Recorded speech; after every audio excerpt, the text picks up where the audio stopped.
The last 2 weeks have been by far the most exhilarating of my entire career. I mean, the momentum right now for Inflight is very real, but I'm not here to tell you about what's going right. I want to use dive.club to provide unprecedented levels of access to life as a design founder and share the messy behind the scenes and all of the winding turns that we've taken to get where we're at today.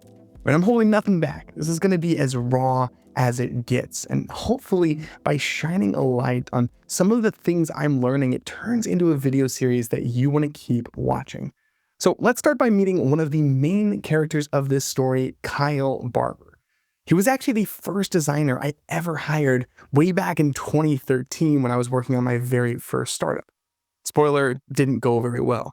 Anyway, he went on to design a ton of Tinder, did some time at Facebook, and most recently designed AirChat. For the most part, we kind of lost touch. But then he listened to my episode randomly with Steph Golick talking about design founders. Except it took him a whole 40 minutes to realize that it was me on the other end.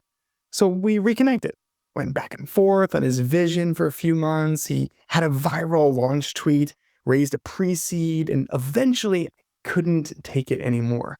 I had to join as a co-founder. I like to joke with people that I flew a little bit too close to the sun. But here's the thing. I joined to work on something very different. I mean, Inflight started out as a marketplace for design feedback. So behind the scenes, I was building a network of all of the best designers I knew so that people and teams could pay them to get them to critique their work. I'm talking like design celebrities here, people that you almost certainly follow on Twitter. But pretty quickly, we realized two things. The first is that marketplace unit economics are pretty freaking hard. It's really difficult to get the math at work. And I spent a lot of time in Claude building these interactive spreadsheet type things just to play with different levers of what a business model could be. And the second thing that we realized was that the software that we built to support the marketplace was actually way cooler than the marketplace itself. There was a very specific moment that I had sitting in this chair where I realized that I think I would use Inflight instead of using Loom the next time that I wanted to drop my work in progress into Slack. And this is a really big deal for me. I mean, I have been the Loom champion at my last 5 roles. So starting in January of 2025, we set out to build a new type of design feedback tool. It started off incredibly simple. It was just a spatial canvas with this new type of video cursor interaction. You could watch as people fly around and give feedback on your designs. And even in its simplicity, honestly, it kind of felt magical.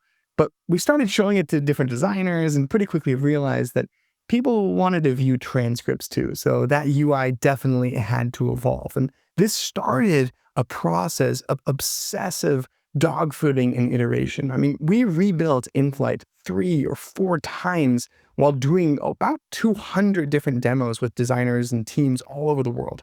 We'd jump on a 30-minute call, have someone tell us why our product sucked, iterate, and then repeat. We weren't even adding people to the product yet. And these were just demoing all kinds of concepts, trying to figure out the right mechanics, the right interaction patterns, what the role of AI even was in this product. I mean, we went deep down the rabbit hole of AI avatars for feedback. And who knows, maybe it'll come back someday, but right now it's kind of mostly generic nonsense and a bunch of accessibility linting. But you feel this pressure to make something that's unique. We were doing a lot of things differently. One concept that stuck around a while actually was the ability to create your video in chunks and have people respond to different threads, but it was still missing something. And we knew it. We couldn't put our finger on it, but we knew it wasn't ready for prime time, which, let me tell you, it's not a great feeling when investors and advisors and everybody that you talk to is telling you to launch and iterate, classic startup and MVP advice. You know that Reid Hoffman quote, the one where he says, if you're not embarrassed by the first version of your product, then you've launched too late? That thing haunted me. And deep down, I had this mounting doubt that we were using craft and this incredibly high bar that we established to punt the real fear of launching down the road. And it's really, really easy to convince yourself to just take one more iteration when you have 2 different design founders. But it did make me feel better remembering how Nate Parrott talked about the first 6 months of designing Arc when he was at the browser company. In the early stages, we were kind of lucky in that we were building for ourselves, people who spend a lot of time in the browser, reasonably tech savvy, but not everyone engineers. We were kind of lucky in that if we built something, it was pretty obvious to ourselves whether it was useful or not. You can try to build a feature into the browser and use it day to day, but you have to use this tool for work. And so you can't really kid yourself about what works and what doesn't. And so we actually had, I think our superpower in the first 6 months or so was that we were the audience and we were the daily users and we were using this tool and we were fully dependent on it for so much that we didn't really need to do user research or focus grouping or anything like that. So like Nate, we kept iterating and kept dogfooding, and eventually we had an insight that put us on a pretty different path. People suck at giving feedback. It's a pretty clear reality. You probably experienced that if you're a designer listening to this. So we had an idea. What if instead of reviewers making their own Loom-esque video, it felt a little bit more like having a conversation instead? And this kind of came out of the way that I was personally starting to use AI. More and more, I was just spinning up a voice conversation and prompting the AI to ask me questions as a way to help me think more clearly. And I was having a lot of success doing it. So we asked ourselves, what if that's what giving feedback looked like? So we started playing with GPT and 11 Labs and using AI not only to help the designer ask better questions, but using AI to have a dynamic back and forth with the people reviewing the work. And it was pretty interesting, I'm not gonna lie.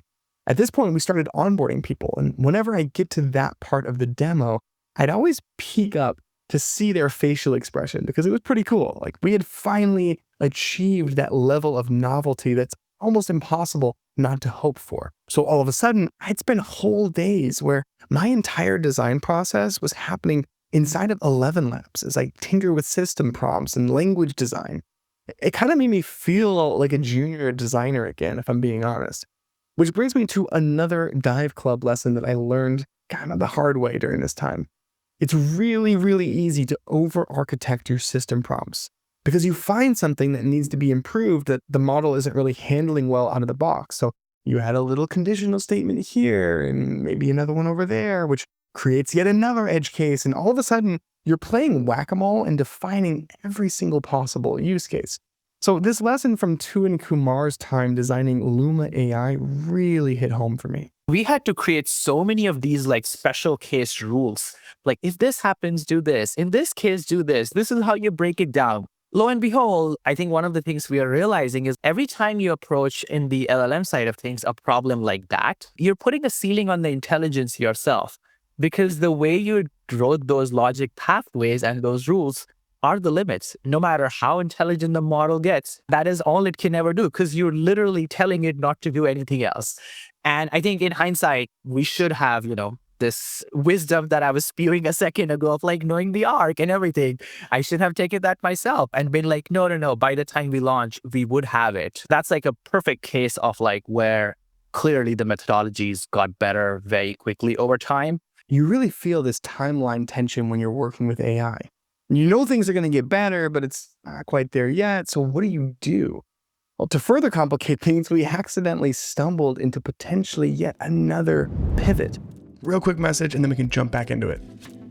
Look, I'm not a motion designer, but I'm working on a new product right now, and I've been using Jitter for everything, and it's honestly a cheat code. I've been creating Lottie files, micro animation, show reels for Twitter, and I didn't want to use After Effects because it would have taken me all day to figure that stuff out, but there's no steep learning curve with Jitter. And the whole product is super intuitive. They even have incredible community templates that I've been using to jumpstart my project. So even though I wouldn't consider myself a motion designer, I feel like Jitter gives me superpowers, which is why I can't recommend this product enough. If you head to dive.club/Jitter, you can spin up something stunning in a matter of minutes. I'm all in on paper as the next great design tool, and this is coming from someone who's taught Figma to more people than just about anyone, but I'm ready. It's time for a tool that puts creativity at the heart of everything, not systems and processes. The way that we design and create software is changing faster than ever, and the tools we're using were made for yesterday's tasks. Instead, Paper is putting designers first and building all kinds of features that I've always wanted. So if you want to be one of the very first people to use the next generation of design tooling, then head to dive.club/paper to get on that list. Early access launches in May, so that's dive.club/paper. Okay, now on to the episode. Once people saw the AI interviewer, the first question they ask is, well, can we send this to external users? I mean, we had people saying that they would cancel Maze immediately to use Inflight, which created one of many existential crises because the underlying primitives of Inflight are very flexible. So there are a lot of ways you can slice the ICPs and core value propositions. Is this a tool for client feedback?